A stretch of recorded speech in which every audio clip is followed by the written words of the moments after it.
The third thing, food. Food is the important thing. Obesity is one of the major disease of this country. Why so much of obesity? What's the root cause of obesity? Root cause of obesity is nothing but empty feeling inside.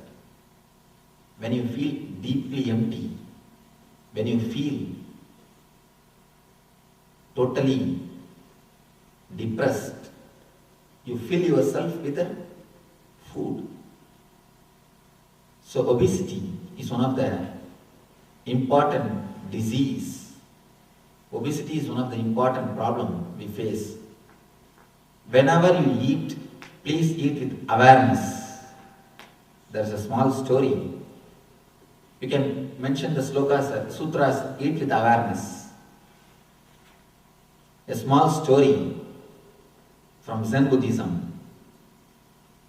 There was one great enlightened master who used to be continuously in joy and bliss.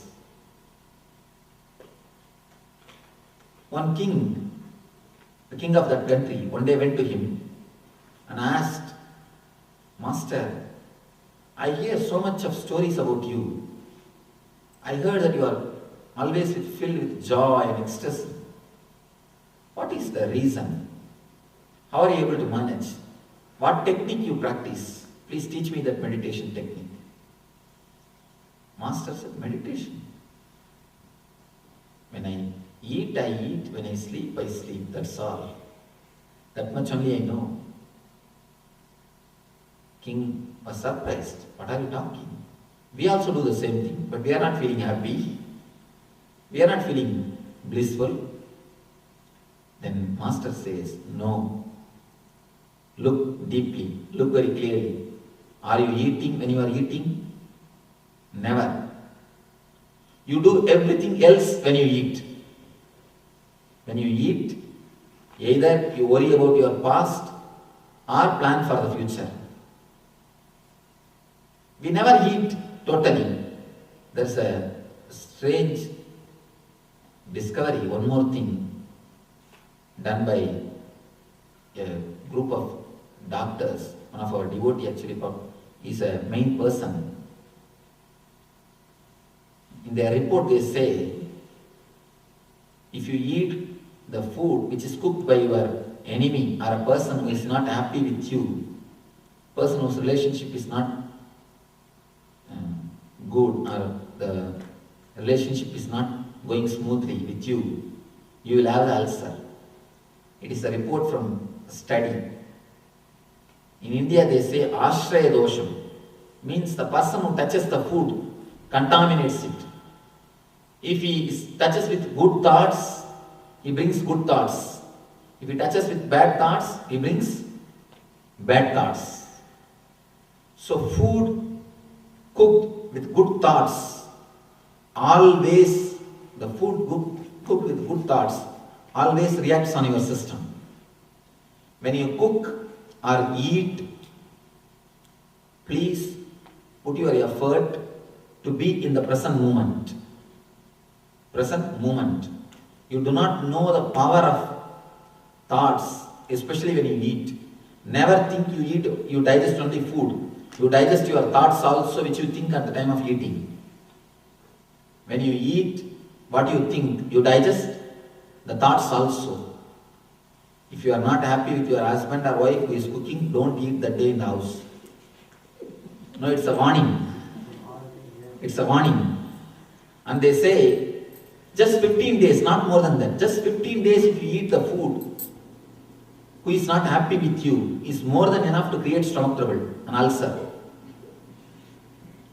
So be very clear. I am not telling any joke, or I am not telling any, I am not even talking based on belief or faith. I am talking based on the study reports. I am talking based on the statistics. So, if you are cooking, cook always with good thoughts. If you are eating food cooked by somebody, take care that person is having good thoughts about you or about anything. When he cooks, if you cook with good thoughts. If you have somebody else as a cook, make him also a meditator. Make him or her as a meditator. That's the best way to keep your health. You see, there is a important thing, an important report. The scientists, the descendants of Einstein, they have come upon with a strange discovery. With the same instruments, in same temperature, in same controlled conditions, if two different scientists, if they do experiment, results are too different. Same machine, same controlled condition, same temperature, same components, same parts. If the two different scientists, if they do the same experiment, results are too different. Especially when Einstein does, they say the results are totally different. When we do not know why the results are totally different. From this, they come to a conclusion. Subjective consciousness plays a major role on objective experiments. Physics turns towards spirituality. They declare subjective consciousness plays a major role on the objective experiment. Understand, your subjective thoughts, your subjective consciousness, when it can play a major role on the experiments, what about cooking?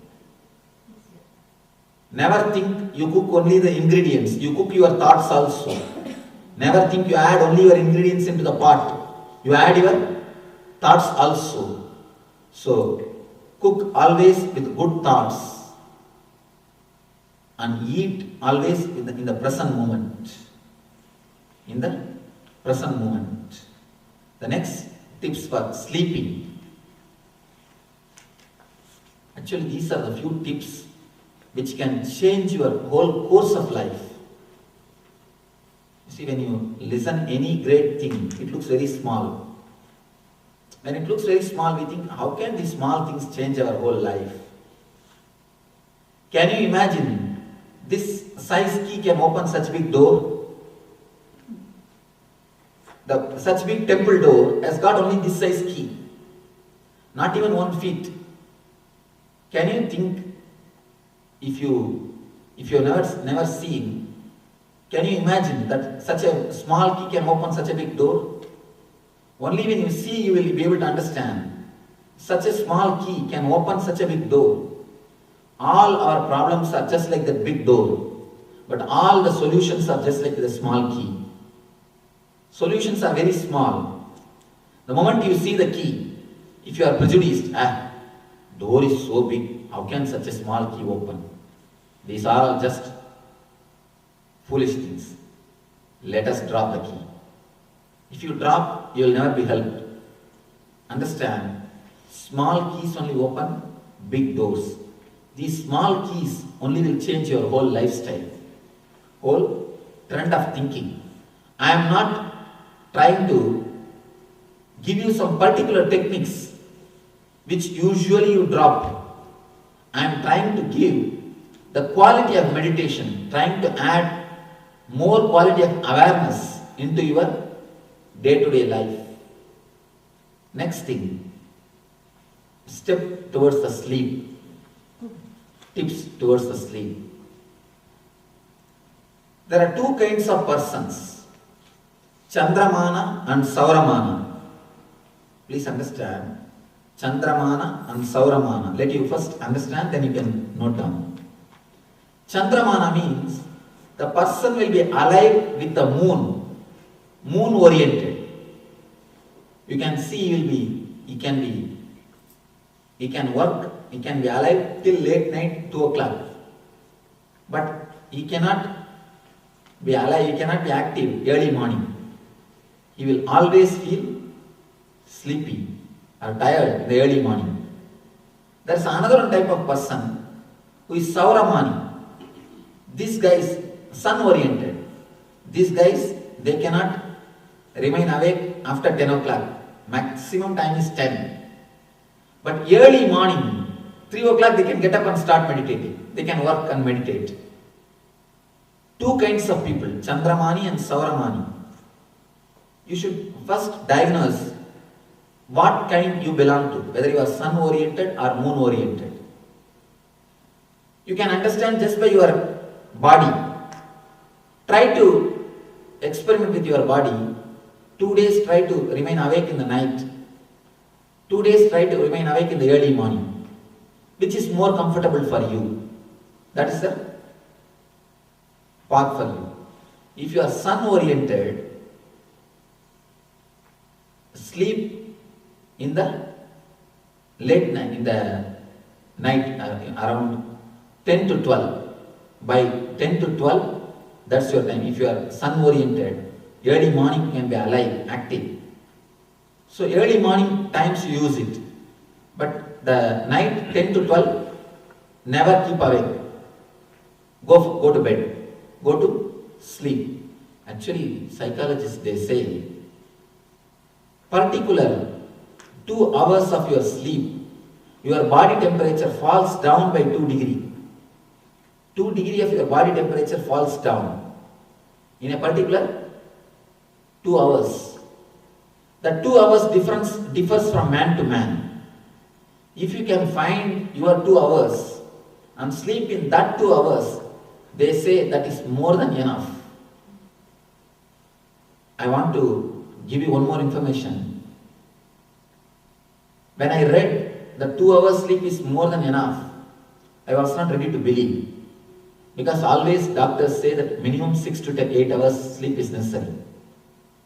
I tried to experiment, to work with a group of people, group of 30 people in the ashram. We worked 3 months. The result says, the statistic says, 2 hours sleep is more than enough for a normal human being. No side effect, no problem, and no fatigue. And successfully we are running this system. Even now, in our ashram, people hardly sleep, only 2 to 3 hours. 2 to 3 hours is the maximum time they sleep. They are continuously working. Only thing, the time differs from each person. Not the same time. For somebody who is a sun-oriented, for him, the night, 10 to 12 or 10 to 1. For the people who are moon-oriented, for them, it's the early morning. I give them early morning as the time. If they are moon-oriented, morning 4 to 6. If they are sun-oriented, night 10 to 12. Understand whether you are sun-oriented or moon-oriented. If your body is sun-oriented or moon-oriented, pick up that time. Then you will see, you will never have this chronic fatigue problem. The chronic fatigue problem will be totally avoided. And the next thing is about the pain. Now we saw few tips to maintain the body. Next thing about the pain. What is actually pain in our system? Tell me.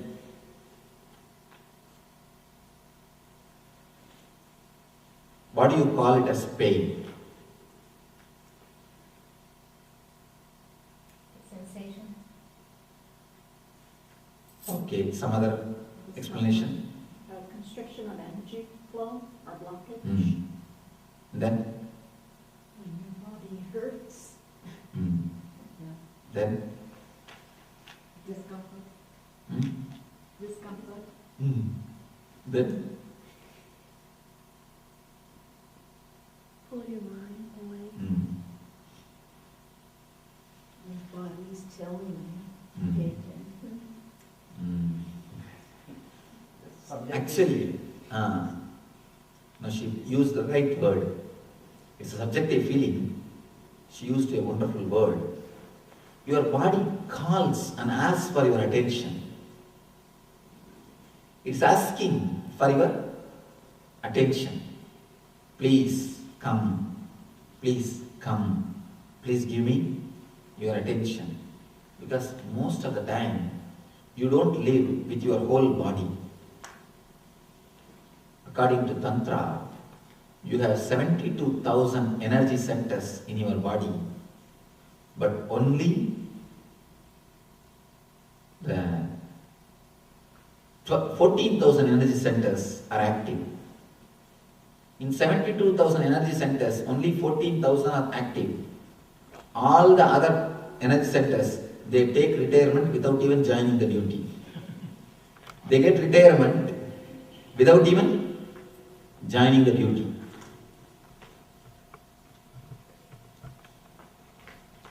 Most of your energy centers are not at all alive and active.